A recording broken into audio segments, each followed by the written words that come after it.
Hello friends, అందరికీ నమస్కారం అండి. सब लोग को नमस्कार. హిందీ నేర్చుకుందాం రాకి స్వాగతం అండి. आवो आइए हिंदी सीखे, రండి హిందీ నేర్చుకుందాం. మా వీడియోస్ చూస్తున్నారండి అందరూ? అర్థం అవుతున్నాయండి? అయితే మనం గత వీడియోల్లో మనం ఎవరన్నా కనిపిస్తే వాళ్ళని ఎలా పలకరించుకోవాలో, ఇవి మెయిన్గా ముందు మనకి బయట ఉపయోగపడేవి అయ్యే కదండి. అవి నేర్చుకుంటున్నాం కదండి. మా అత్తయ్య గారు, నేను మా మేనమావ గారి భార్య అండి. అందుకని మామీజీ అంటున్నాను కదండి. మా మామీజీ నేను మా సంభాషణల ద్వారా మీకు ఎలా అసలు మెయిన్ ఐడియా వస్తుందని ముందు చూపిస్తున్నామండి. ఎలా మాట్లాడుకోవాలి, మనం ఇలా సమాధానం చెప్పాలి అని ఒక ఐడియా ఉంటుందని, మీకు అర్థం అవుతుందని చూపించామండి. అవి చూసి బాగా వినండి. విని మీరు కూడా ప్రాక్టీస్ చేయండి. మీరు కూడా అనండి, నోట్తో బయటకు అనండి, మాతో పాటు మీరు అనండి. ఎందుకంటే అలా చూస్తే ఏదో అర్థం అయిపోతుంది అనుకుంటామండి. మనకి అర్థం అవుతుందండి. మనం కూడా ప్రాక్టీస్ చేయాలి కదండి. హిందీ భాష అయితే మనం ఎక్కడ పడితే చూస్తే చాలా మందికి అర్థం అయిపోతుందండి. కానీ మాట్లాడేటప్పటికి మాట్లాడలేమండి. అదే మనం బాగా మాట్లాడాలంటే, మనం త్వరగా మాట్లాడాలంటే మనం కూడా ప్రాక్టీస్ చేయాలండి. మేము చెప్పేవన్నీ మాతో పాటు మీరు అనండి. కైసే హే ఆప్ అని కింద భాగంలో చెప్పుకున్నాం కదా, మీరు కూడా కైసే హే ఆప్, మే ఠీకు, ఇలాంటివన్నీ మీరు కూడా మాతో పాటు చెప్పి మాట్లాడుతుంటే ప్రాక్టీస్ అయిపోతుంది కదండి మీకు.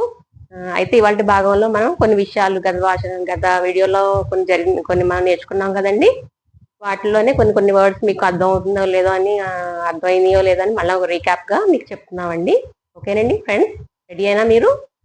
సరే అండి. అయితే ఇవాళ మనం ఆప్ గురించి, మనం ఇప్పుడు మీరు, నువ్వు, అలాంటి వాటి గురించి మనం నేర్చుకుందామండి.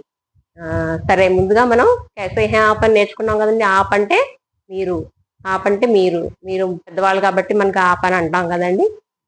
ఆప్ అన్నప్పటికీ మనం ఎలా, మా అత్తయ్య గారికి అర్థమైంది లేదో ఒకసారి అడుగుదామండి. ఆప్ అంటే ఏంటి అత్తయ్య? మీరు మీరు మీరు ఆప్తో మనం కొన్ని ఉదాహరణలు చెప్దామండి మన వ్యూవర్స్ కి. आपने खाना खाया? खाया. आप क्या कर रही हैं? ఫోన్ ఫోన్ దేక్ రహీ హూ అని చెప్పాలండి. ఆప్ అంటే ఏం చేస్తున్నారు మీరు? ఆప్ అంటే మీరేం చేస్తారని అడిగానండి. క్యా కర్ రహే అంటే మీరేం చేస్తున్నారంటే, మే ఫోన్ దేక్ రహీ అని చెప్తున్నారు. అంటే ఆప్ అంటే మీరు అన్నమాట అండి. ఇప్పుడు ఏం చేశారు మీరు? ఫోన్ దేక్ రహా హీ. ఫోన్ దేక్ రహీ హూ అన్నారు కదండి. అంటే ఏం చేశారు ఇప్పుడు అంటే, అప్పుడు మీరు మేనే ఫోన్ దేకా అంటే నేను చూశాను అన్నప్పుడు మేనే కూడా ఉపయోగించాలండి. ఇది పని చేశాను నేను, ఈ రిమోట్ తో ఆన్ చేశాను నేను, ఈ పుస్తకం చదివాను నేను అన్నప్పుడు మేనే పుస్తక పళ్ళియా, మేనే మొబైల్ దేకా, అలాగని మేనే ఉపయోగించాలండి. నేను ఈ పని చేశాను అన్నప్పుడు మనం మేనే అని ఉపయోగించాలండి అంటాం. అలాగే ఇది నాది అనడానికి మనం మేరా అనాలండి. ఈ రిమోట్ మేరా హే అంటే నాది అని మనం అనడానికి మనం మేరా అని ఉపయోగించాలి. అయితే మీరు కూడా చెప్పండి ఏమైనా ఎగ్జాంపుల్. ఏ మేరా కితాబ్ హై. చూసారా ఎంత బాగా చెప్తున్నారు. ఇది నా పుస్తకం అని చెప్తున్నారు అత్తయ్య గారు. నెక్స్ట్ అండి మేనే గురించి కూడా తెలుసుకున్నామండి. తర్వాత నాకు నాకు కావాలన్నప్పుడు మరి ఏం మాట్లాడతామండి? మనకి అంటే నేను అని చెప్తున్నామండి. నేను తినేసాను అన్నప్పుడు మేనే అని ఉపయోగిస్తున్నాం. అయితే నాకేం కావాలని నాకు అనడానికి మనం ఏం ఉపయోగిస్తామండి? నాకు అన్న ముజే నాకు అన్నప్పుడు నాకు అంటే ముజే అని మనం మాట్లాడాలన్నమాట. నాకు అనడానికి మనం ముజే అని అడగాలన్నమాట. ముజే చాయ్యే, నాకు ఇది కావాలి. ముజే బాహర్ జానా హై, నేను బయటకు వెళ్ళాలి అంటే ముజే అంటే నాకు ముజే ఏ చాయ్, అది అడుగుతూ ఉండండి అత్తయ్య గారు. ముజే అంటే ఏంటండి అన్నాను నేను. ముజే అంటే నాకు అంటే దాని గురించి మీరు కొంచెం ఏమైనా మాట్లాడగలరు? ముజే ఏ చాయ్యే, ముజే కితాబ్ చాయ్యే. ముజే అంటే నాకు పుస్తకం కావాలి. ముజే మొబైల్ చాహియే, ముజే రిమోట్ చాహియే అని ముజే అంటే నాకు అని అర్థం వస్తుంది. నాకు అని అన్నప్పుడు నాకు అనాలి, నాకు ఇది కావాలన్నప్పుడు ముజే ఏ చాహియే ఏమంటారు మీరు? ముజే ఏ చాహియే, ముజే ఏ పుస్తక్ చాహియే, ఇప్పుడు షాప్కి వెళ్తామండి, మనకి అది కావాలంటాం. ముజే ఓ చాహియే అనొచ్చు. అంతే కదండి. ముజే అంటే అర్థమైంది కదండి మీకు, తెలుసుకున్నాం. అప్పుడు తుమ్ అంటే నువ్వు అనడానికి మనం నేర్చుకోవాలి కదా. నువ్వు అనడానికి మనం తుమ్ అనాలండి. తుమ్ అంటే నువ్వు అంటే నువ్వేం చేస్తున్నావు అని అడుగుతాను. తుమ్ క్యా కర్ రహే హో, తుమ్ కహా జా రహే హో అని అడుగుతాను అనమాట. తుమ్ అంటే నువ్వు ఎక్కడికి వెళ్తున్నావు అనడానికి తుమ్ కహా జా రహే హో, తుమ్ క్యా కర్ రహే హో, నువ్వేం చేస్తున్నావు అన్నప్పుడు తుమ్ అని ఉపయోగించాలన్నమాట అండి.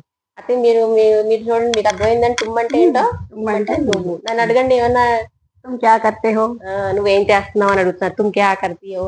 तुम कहाँ दे ఉమ్, तुम कहाँ जा जा रही जा जा रही रही हो. है? तुम कहाँ जा रही हो? నువ్వు ఎక్కడికైనా వెళ్తున్నావు అంటే जा रही हो. तुम कहाँ जा रहे हो? तुम అంటే నువ్వు ఎక్కడికి వెళ్తున్నావు అని అలాగా మనం ఉపయోగించవచ్చు అండి. తుమ్ కహా జా రహే హో, ఎక్కడికి వెళ్తున్నావు అంటే తుమ్ అని అంటాం అనమాట. తుమ్ అని చెప్పాలన్నమాట అండి. నెక్స్ట్ ఏమో మీరు భోజనం చేస్తారండి అన్నానికి మనం मैं ఏమంటాం? खाना खाऊं. ఖానా ఖాళీయా అంటే తుమ్. తుమ్ అంటే నువ్వు కదండి. మరి మరి మీరు తినేసారా అని అంటాం. భోజనం చేస్తావు నువ్వు అని అన్నప్పటికి తుమ్నే ఖానా ఖాళీయా ఎలా అడుగుతామండి మనం? తుమ్నే ఖానా ఖాళీయా అంటే భోజనం చేస్తావా నువ్వు అనడానికి మనం తుమ్నే ఖానా खाना खा ఖాళీయా తుమ్నే ఖానా ఖాళీయా అని అడుగుతామండి. అంటే తుమ్నే అంటే నువ్వు తినేసావా అని అడగడానికి తుమ్నే मैं తుమ్నే खा ఖానా लिया. ఖాళీయా తుమ్నే కామ్ కర్లియా పని చేసుకున్నావా నువ్వు అని అలాగా అర్థమవుతుందండి. మనం ఈ విషయాలు నేర్చుకున్నాం కదండి.